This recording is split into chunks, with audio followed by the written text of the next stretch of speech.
Hey everybody and welcome back to another video. This is How to Invest, Spencer here, and this one is going to be on Grow Generation. So if you guys do not know, this is a stock that operates in the kind of hydroponics and really anything to do with the production or growing of cannabis.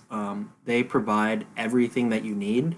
So if you want to take a look at the website, we'll start over here at growgeneration.com. You can look through the products. They have everything from harvest to plant care to extraction, propagation, everything in between. And they are not only just for commercial, but also for home growers. So they got kind of two fronts that they're working on there. So they have the really big industry of commercial that provide to dispensaries and others. And they're also providing to people who grow at their own homes who decide to take it that route. So they're really not missing out on any market share for people who are trying to grow weed indoors or even outdoors. They have a lot of products that you would need and would be necessary for the growth of cannabis. So if we look at the stock over here, the stock price is currently $30.40 and was up 1% today, as opposed to all of the indices today were down. The S&P was down 0.46, the Dow was down 0.43, the Nasdaq was down 0.25, and the Russell was slightly down at 0.03. But as we know, the market cap is always more important than the stock price. If we look at the market capitalization, they are just under $2 billion for a very early stage growth company. If we look here, Yahoo will usually say a lot of growth companies are overvalued, but they use a lot of not outdated metrics, but metrics that usually apply to very, very fast growing companies that aren't always represented in the best way by these metrics.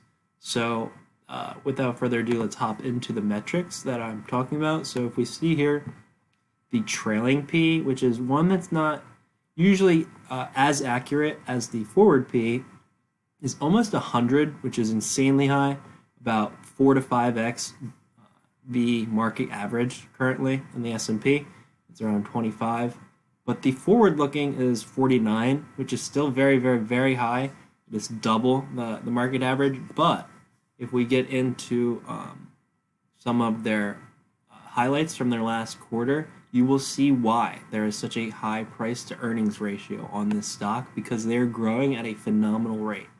If we get into some of the other numbers, we can see that by any of these traditional means of valuation measures, it is not a cheap stock.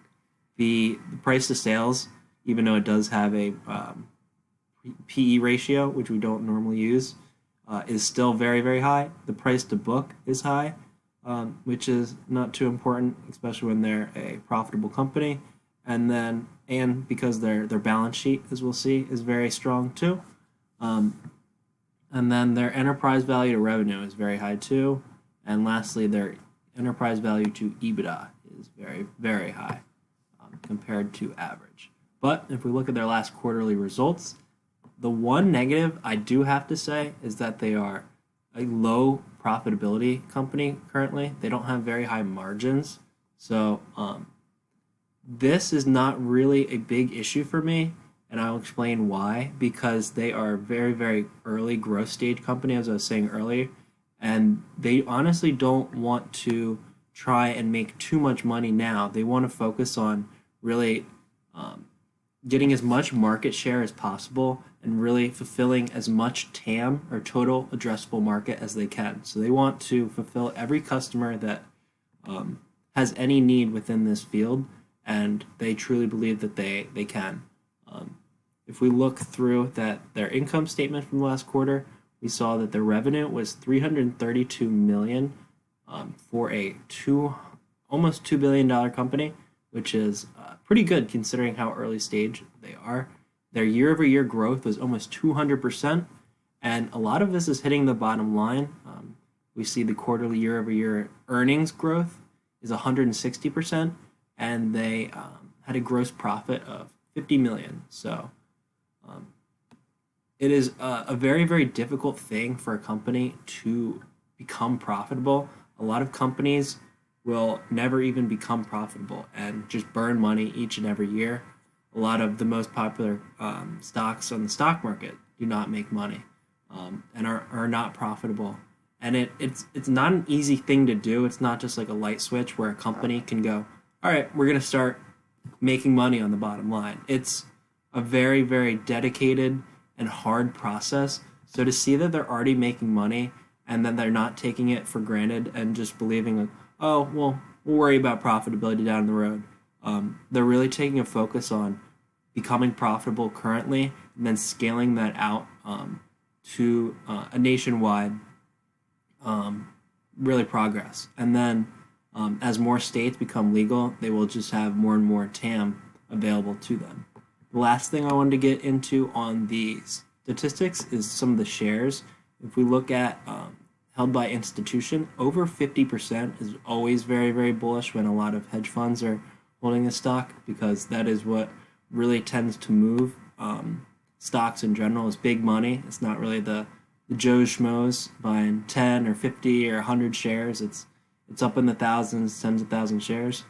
And then also it does have a decent short percentage out there, over 5%. But as we've seen in the past year, that isn't necessarily a bad thing. If we look over, I want to take a look at the some of the technicals on a chart. So this is not it's not very traditional. So this may confuse a lot of people if you are into a lot of technical analysis, but this is honestly just what I am thinking when I see this stock chart from a candles perspective. We're looking at the day interval. So this goes all the way back to 2020, and I drew two lines progressing upwards from their progression from 2019 into 2020. You can see that they had a fairly decent acceleration in the stock price, and I reflected that in a line that would run and kind of just really predict where that stock was going to be going. And then from there, I drew another line that was off of the March lows. So from these two lines, it fell over 50%, which is a very significant drop in a stock price. And this is kind of made to look marginal because of how much the stock has grown since then. So since then, since the bottoms, the stock is over 10x, and from the highs, it was over 20x. So it went from $6 down to $3, all the way up to over 65. I think it hit 70 at one point. So then I extrapolated this line from the bottom too, and it went and met up with the current stock price here that we can see. And it was kind of testing these lines.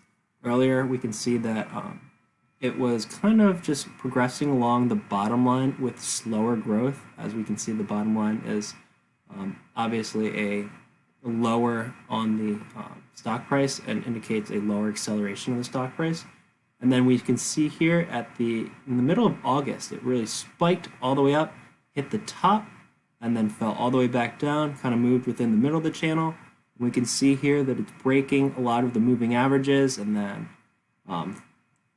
breaking them in both directions as they go up, down, up, down, up, down. And we can see here it broke all four of them and then was staying above trend, and then it actually broke through the second trajectory line that was coming off the 2019 levels. So from here, you can see that just based off of a stable stock price, that it was getting just stretched a little bit too thin whenever it breaks above this line.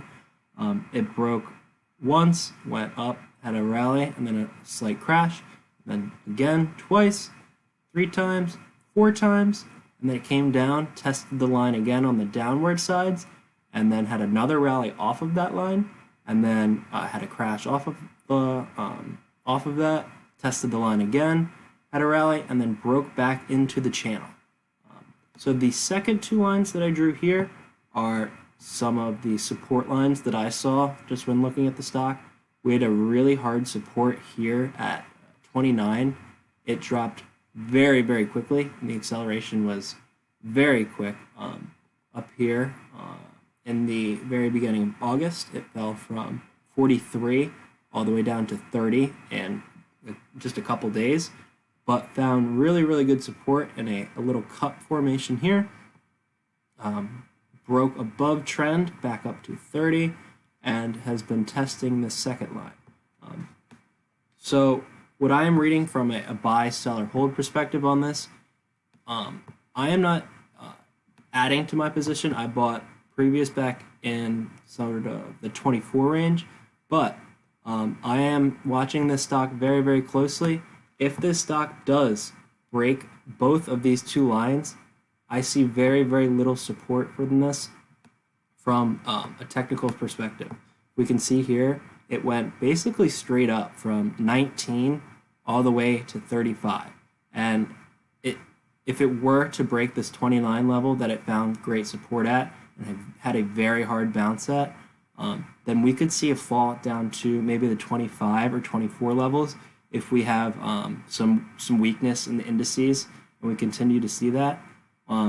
Or it could even fall even lower, maybe even to the 20 or 19 levels, just because of the lack of support on the chart.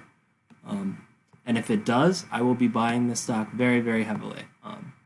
At this point in time, I am not adding to my position just because it doesn't seem as attractive if it were to fall maybe an additional 10 to 15% from the current levels. But if we do continue to see some volatility, and September does usually, that does usually tend to happen in September, then I will be buying this stock. So if you made it this far into the video, thank you very much for watching and have a great day.